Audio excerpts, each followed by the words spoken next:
ধর্মাশ্রিত কিছু কিছু রাজনৈতিক দল ওরা এক কথায় জামাতের বিরুদ্ধে চালিয়ে দিয়েছে।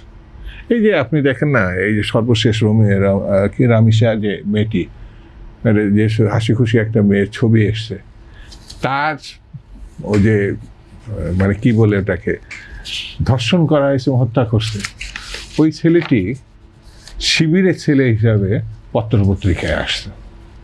এটা কিন্তু বিভিন্ন জায়গায় আমি আমার মধ্যে দেখলাম।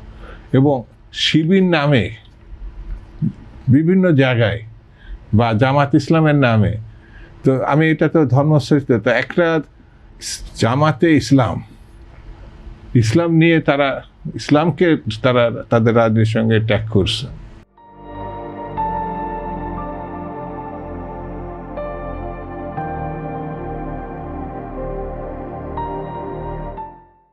স্বাভাবিক কারণে এই দায়িত্ব তাদেরকে নিতে হবে, না নেওয়ার তো কোনো সুযোগ নেই।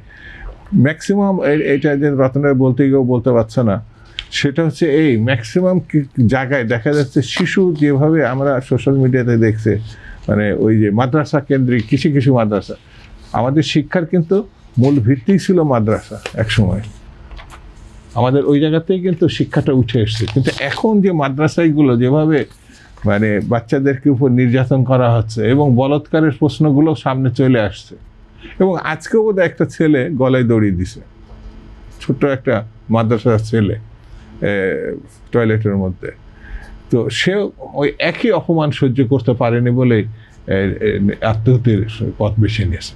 সেই জন্যে যারা এইসব প্রতিষ্ঠান চালাচ্ছেন, এই প্রতিষ্ঠানের ভাবমূর্তি তাদেরকে রক্ষা করতে হবে, তাদেরকে দেখতে হবে কারা এই অপরাধগুলো করছে এবং তাদের দায়িত্ব নিয়ে ওই যে আগেও বললাম যে অপরাধী যেখানে থাকার সেখানে পাঠিয়ে দিতে হবে, অর্থাৎ আইনের আওতায় তাদেরকে আনতে হবে। তাহলে পরে এই বদনামগুলো, কারণ এখানে কিন্তু ধর্মযুক্ত, মাদ্রাসা যুক্ত, অত্যন্ত সেন্টিমেন্টাল একটা ব্যাপার, কিন্তু এই অপরাধগুলো সেই জায়গায় আমরা কিছু কিছু দেখতে পাচ্ছি, সব ক্ষেত্রে হচ্ছে তা না।